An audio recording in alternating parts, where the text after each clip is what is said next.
scientific jargon this episode will contain, but I hope you can remain calm and relaxed, even if we get too apportioned, which perhaps I won't fully understand, but that's fine. Today we're learning about the Carrington Event, which was a massive geomagnetic storm. Before we begin today's video, I'd like to ask if you have any specific things you want me to read about. Please leave it in the description below. Also, feel free to say hello if you're watching. I like knowing that people are watching the videos naturally. And if you want to watch all of my videos without YouTube advertisements, you can watch them over on my Patreon, aka the Carrington Event. The Carrington Event was the most intense geomagnetic storm in recorded history, peaking on the 1st to the 2nd of September 1859 during the solar cycle 10. It created a strong auroral display that were reported globally and caused sparking and even fires in telegraph stations. The geomagnetic storm was most likely the result of a coronal mass ejection, CME, from the Sun colliding with Earth's magnetosphere. Okay. The geomagnetic storm was associated with a very bright solar flare on the 1st of September 1859. It was observed and recorded independently by British astronomers Richard Carrington and Richard Hodgson, and these are the first records of a solar flare. A geomagnetic storm of this magnitude occurring today has the potential to cause widespread electrical disruptions, blackouts, and damage to the electrical power grid. Sounds quite serious. Now let's move to the history of the event, starting with the geomagnetic storm. And here there's an image taken on July 2012 of a solar storm. If you'd like to see the image, it's pretty cool looking. There you go, that is the image. Pretty cool. Okay. On the 1st and 2nd of September 1859, one of the largest geomagnetic storms as recorded by ground-based magnetometers, perhaps, occurred. Estimates of the storm strength in DST range from negative 0.8 to 1.75, and it's in this measurement scale with that upside down backwards U and a D. If you know what that measurement scale stands for, feel free to leave it in the comments. It could be interesting. Now, the coronal mass ejection that we think the geomagnetic storm was caused by travelled directly towards Earth, taking 17.6 hours to make the 150 by 10 to the power of 6 kilometers, which is 93 times 10 to the power of 6 miles length journey. Typical CMEs take several days to arrive at Earth, but it is believed that the relatively high speed of the CME was made possible by a prior CME, perhaps the cause of a large aurora event on the 29th of August that cleared the way of ambient solar wind plasma for the Carrington Event. Now to the associated solar flare. Just before noon on the 1st of September 1859, the English astronomers Richard Carrington and Richard Hodgson independently recorded the earliest observations of a solar flare. I guess in 1859 it was popular to be named Richard if you're an astronomer. Carrington and Hodgson compiled independent reports which were published side by side in monthly notices of the Royal Astronomical Society and exhibited their drawings of the event at the November 1859 meeting of the Royal Astronomical Society. Because of a geomagnetic solar flare effect, a magnetic crochet, it has in brackets, observed in the Kew Observatory magnetometer record by Scottish physicist Balfour Stewart, and a geomagnetic storm observed the following day. Carrington suspected a solar terrestrial connection. However, he was not sure whether the two phenomena were related, writing that one swallow does not make a summer. Worldwide reports of the effects of the geomagnetic storm of 1859 were compiled and published by American mathematician Elias Loomis, which support the observations of Carrington and Stewart. Now, let's look at the impact, starting with the auroras. Auroras were seen around the world in the northern and southern hemispheres. The aurora borealis over the Rocky Mountains in the United States was so bright that the glow woke gold miners. Wow. Who were reported to have begun to prepare breakfast because they thought it was morning. That is a great tidbit. Wow.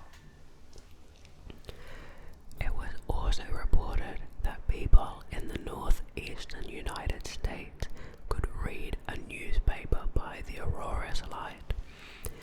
This reminds me quite a lot of the Tunguska event, where the glowing of the atmosphere in the following days allowed people to take photographs at night time. Very fascinating. The aurora was also visible from the poles to low latitude areas such as south central Mexico, Cuba, Hawaii, Queensland, South Japan, and China, and New Zealand, and even at lower latitudes very close to the equator, such as Colombia. On Saturday the 3rd of December 1859, the Baltimore American and Commercial Advertiser reported that, and we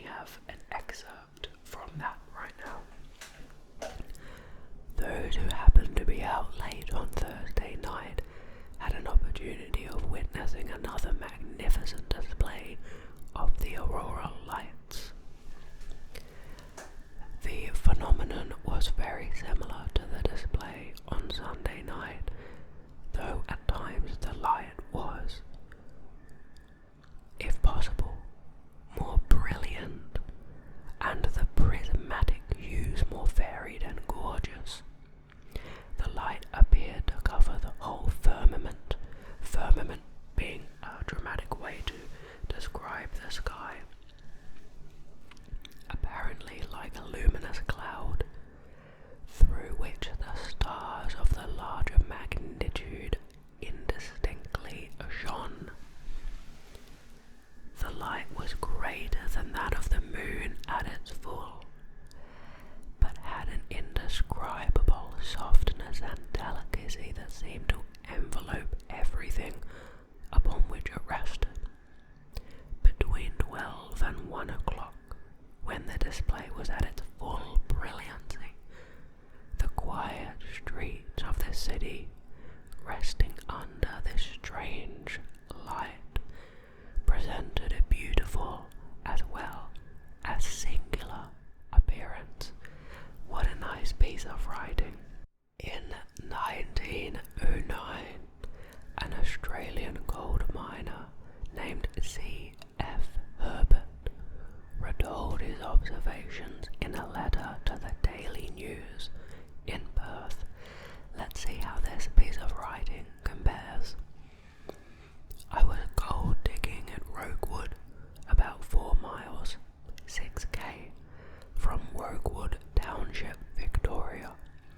Myself and 2 mates, looking out of the tent, saw a great reflection in the southern heavens at about 7 o'clock p.m.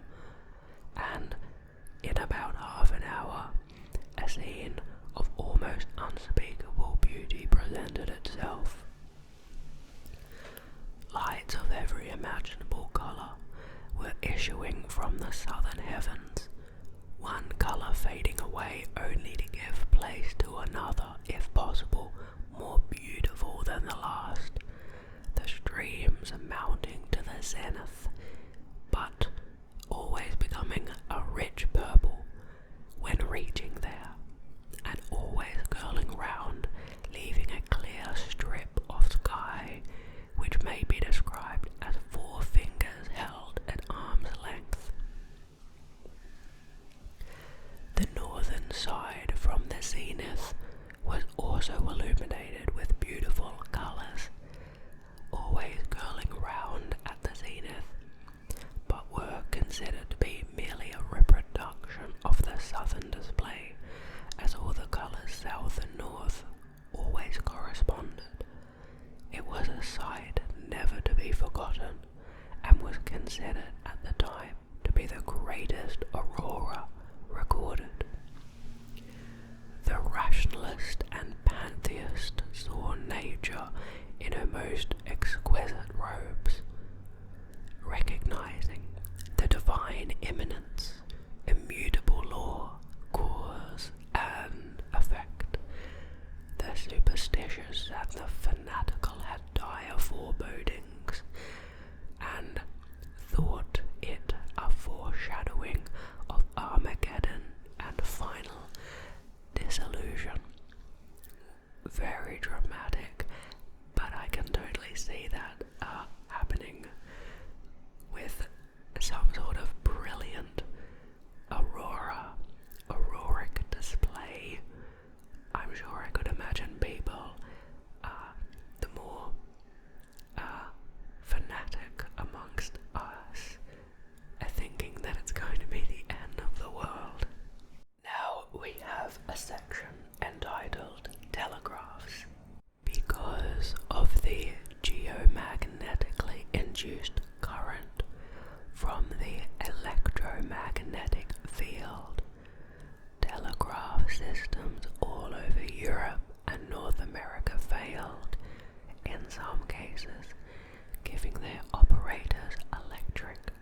conversation to make it easier to understand.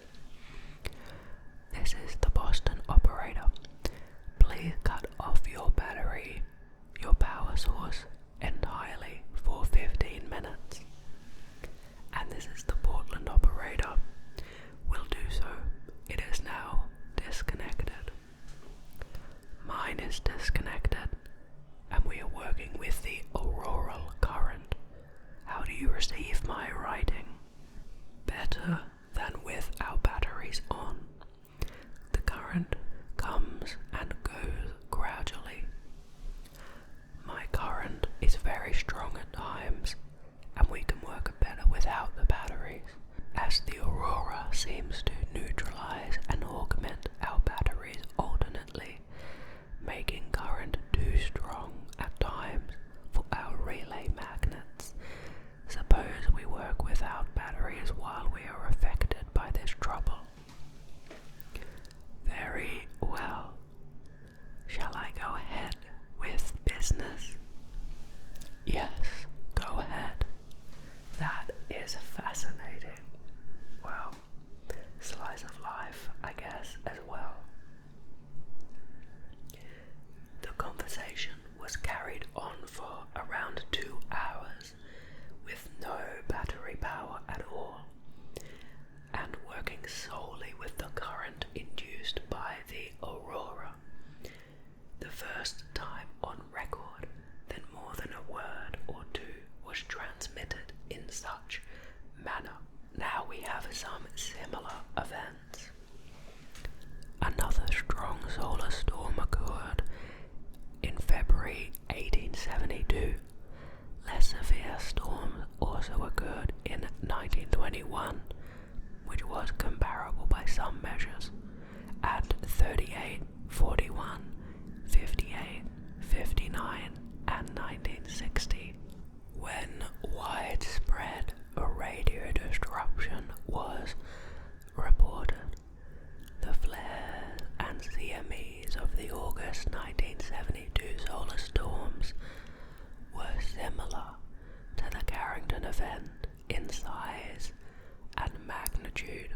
However, unlike the 1859 storms, they did not cause an extreme geomagnetic storm. The March 1989 geomagnetic storm knocked out power across large sections of Quebec, while the 2003 Halloween solar storms registered the most powerful solar explosions ever recorded. On the 23rd of July 2012, a Carrington-class solar superstorm, solar flare, CME, and solar electromagnetic pulse was observed, but its trajectory narrowly missed Earth by a margin of roughly 9 days. During the May 2024 solar storms, the aurora borealis was sighted as far south as Puerto Rico. In June of 2013, a joint venture from researchers at Lloyd's of London and Atmospheric and Environmental Research in the US used data from the Carrington Event to estimate the cost of a similar event in the present to the US alone at $600 billion to $2.6 trillion, equivalent to $774 billion to $3.35 trillion in 2023. That's scary.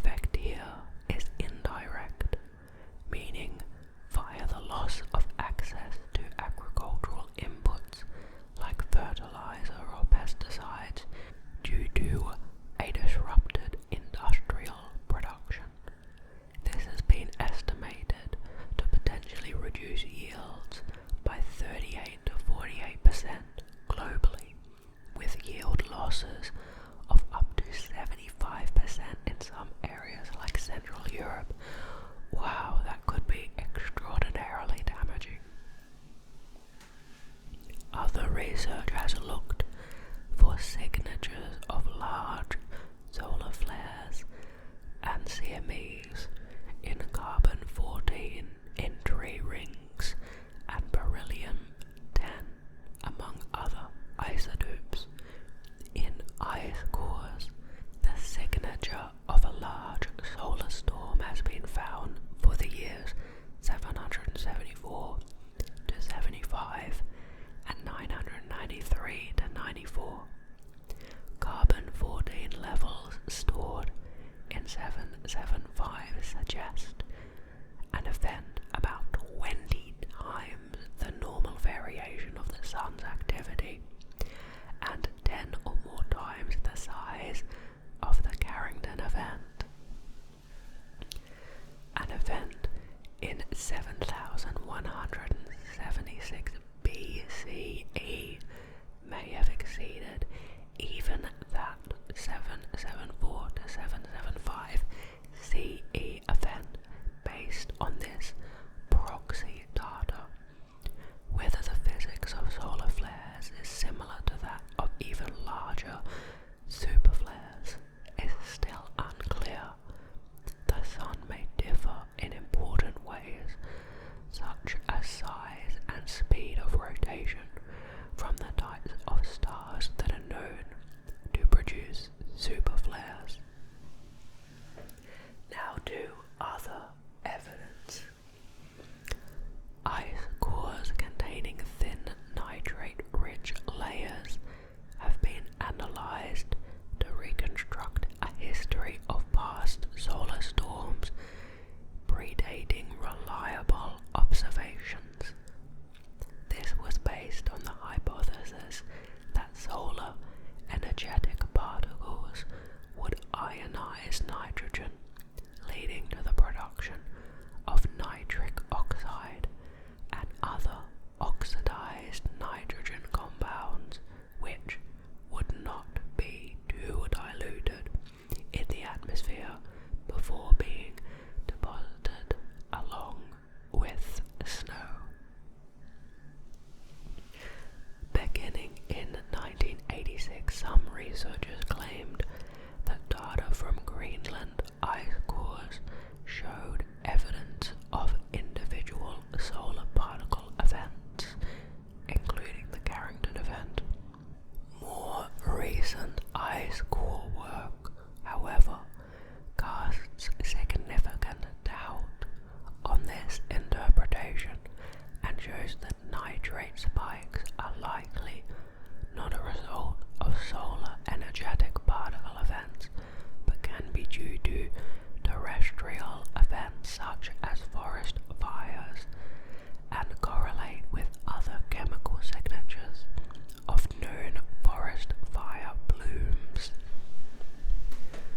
Nitrate events in cores from Greenland and Antarctica do not align, so the hypothesis that they reflect proton events is now in significant doubt. A 2020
every year become more dependent and rely on mechanization and globalization. And these things are largely digital and electronic and could easily be damaged by a large solar flare. But at the same time, to put your mind at ease, I do know that we have people who work on creating safety precautions for the grid for exact moments like this. So perhaps, along with building a larger, more important grid, we're also building a sturdier one. Who knows? Thank you so much for watching. I'm really grateful. I hope you liked it.